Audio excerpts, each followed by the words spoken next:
for joining us. The Union Budget has been presented. The Prime Minister has hailed the budget as a highway of opportunities. The Modi government has, of course, said that this is a budget with Vision 2047.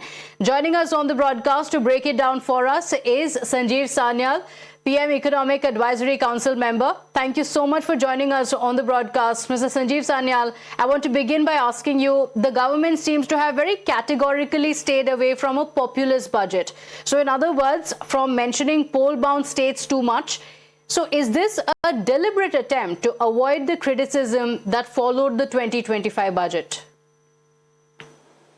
Well, I think the main thing to be stated here is that, look, if you announce something, you're called populist. If you don't announce something, then also questions are asked. The fact of the matter is, one shouldn't respond to political rhetoric. The fact of the matter is that the central government budget is ultimately a fiscal document rather than anything else. And the key thing that comes through from this is that fiscal stability and macroeconomic stability have been given clear preference. So if you look at the fiscal deficit, it is now going to decline down to 4.3%. This is a very substantial decline from that spike up to 9%, if you remember, during COVID, which is unavoidable, but we have now brought that under control. The debt to GDP ratio of the central government had spiked up to over 60% during that COVID period. It's now down to about 55%. And it's en route to becoming below 50% by the end of this decade. Again, these are very substantial things when you take into account the fact that the rest of the world, both developed and developing countries, are unable to control public debt. So, you're dealing with a country that's the fastest growing country in the world. It's growing at that rate without inflation, and all the macro stability indicators, not just the fiscal ones, but also the financial sector's indicators that came out in the economic survey, all suggest that solid foundations are being built for sustained growth over the next quarter of a century. Okay. In fact, this budget has been described as visionary to deliver a Viksit Bharat at 2047. So is it a long-term vision, and is it too long-term, as some have called it? What do you think that the Aam Aadmi has to look forward to in the financial year 26-27? The most important thing that they should understand is that we are sustaining high rates of growth, the world's highest rates of growth, over 7%, without inflation, as I said, and while maintaining macroeconomic stability. You can occasionally have a spike in growth by pushing for huge loan waivers or going out there and giving loans or doing populist spending. You yourself stated that we are, despite various state elections coming, there is no populist spending in this budget, suggesting to me that we are thinking in those 25-year cycles. So I think this is something that the common citizen appreciates. In the end, they understand that if you go out there and splurge either from the monetary or the fiscal side, it is they who pay the price for it. There's no free lunch. Okay. No free lunch, you say. But, the government has also said that this is a budget for the youth and that there are 3 kartavyas binding it. But the leader of opposition, and I want to talk a little bit about the politics as well, because Rahul Gandhi has said that the budget refuses course correction and is blind to India's real crisis. That the youth is without jobs, investors are also pulling out capital, household savings are plummeting, farmers are in distress, and the looming global shocks have all been ignored in this budget. What is your response to Mr. Rahul Gandhi? Well, I'm not in a position to respond to political rhetoric, as I have said. If there's something clear and specific, I can. For example, if his statement is that we are not responding to the global crisis, what is the crisis? The crisis is that the global trade system is breaking down. So how have we responded to it? Well, very obviously, by signing free trade agreements. We have signed one with the UK.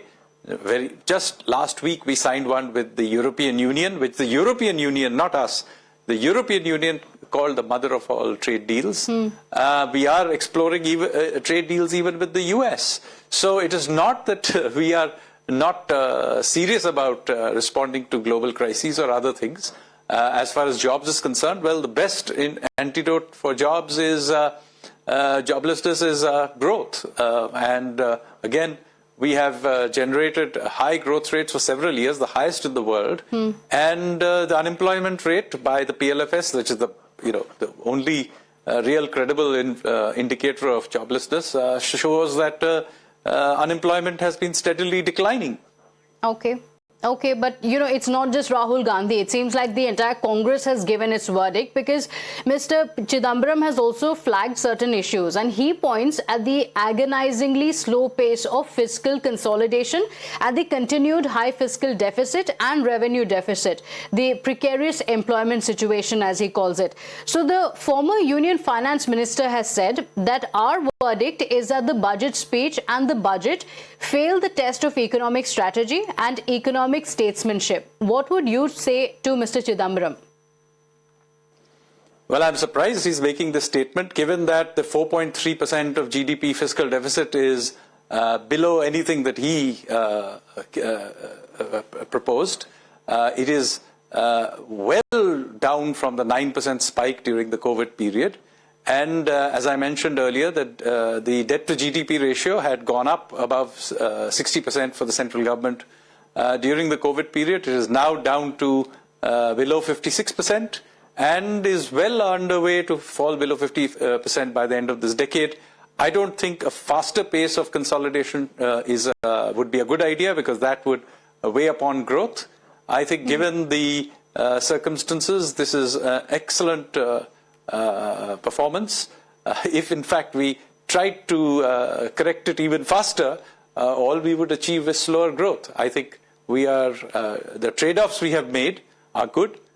Growth has been sustained over 7% and without any inflation. In fact, if anything, we can be accused of having inflation below the 2 to 4% target range. So the worst you can say is that the inflation rate should be somewhat higher. Okay. You also said the budget has been very fantastic. But what explains the market crash? Because what has been presented as a Bharat on a reform express does not really seem to have translated into the market sentiment. How do you read that? As somebody who spent over 2 decades in financial markets, let me say that a single day's market response does not amount to very much. One shouldn't really get too worked up about it. Markets sometimes go up, sometimes they go down. Tomorrow, let's say the market goes up. Will you change your opinion about the budget? Clearly not. So I think the key thing here is to look at the longer term picture. Clearly the financial system is in very good shape. In fact, as the economic survey a couple of days pointed out, the net NPA level is now below 0.5%. It's a record low. So the financial system is in healthy shape. You've had money raisings in the equity markets, which are at record levels. In fact, so much so that these days more money is raised in Mumbai from the equity markets than from London. So that's not a trivial development. So the financial system is in very, very good shape. And as I said, the fiscal consolidation remains on track. I don't personally think it's advisable to do it any faster.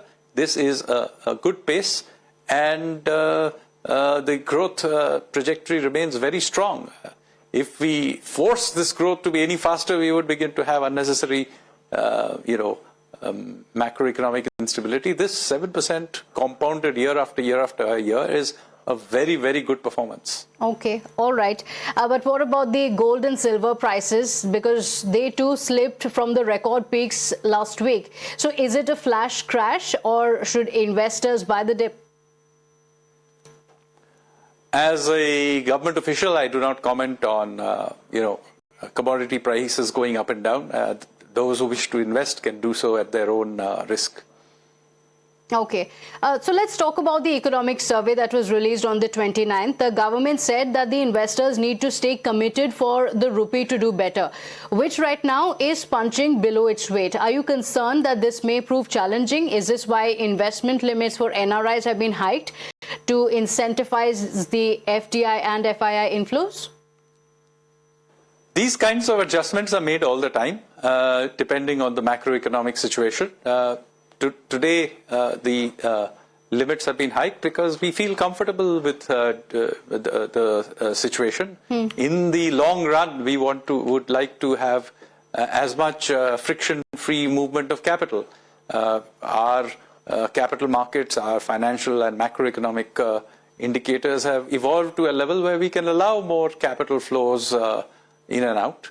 And so a judgment call was made that the time has come to ease things up. Okay, all right. And lastly, as we close, I want to ask you, is it enough to offset the hesitation and a lot of nervousness as well that has been caused by Mr. Donald Trump's tariffs and other global uncertainties? Well, there are obviously global uncertainties, not just the tariff tantrums, but also there are wars that are going on, as well as those that may start. So, yes, the world is uncertain. And under those circumstances, that's why we should value India's, not just its growth, but the macroeconomic stability. I keep coming back to this, but you have to pay attention to build foundations of macro stability. And, despite all this ups and downs and all this disruption in the global system, we are seeing growth and stability at the same time. And we are putting in the foundations of future growth. As I said, FTAs have been signed with the European Union. They have been signed with the UK. We have agreements with the UAE, Australia, and so on. And it's just not in the economic space. Many of these agreements are going into areas like defense and more geopolitical alignment. So it's not just about, from a narrow economic perspective, a wider ecosystem of growth opportunities is being developed. Okay, all right. Mr. Sanjeev Sanyal, thank you so much for joining us here on Times Now.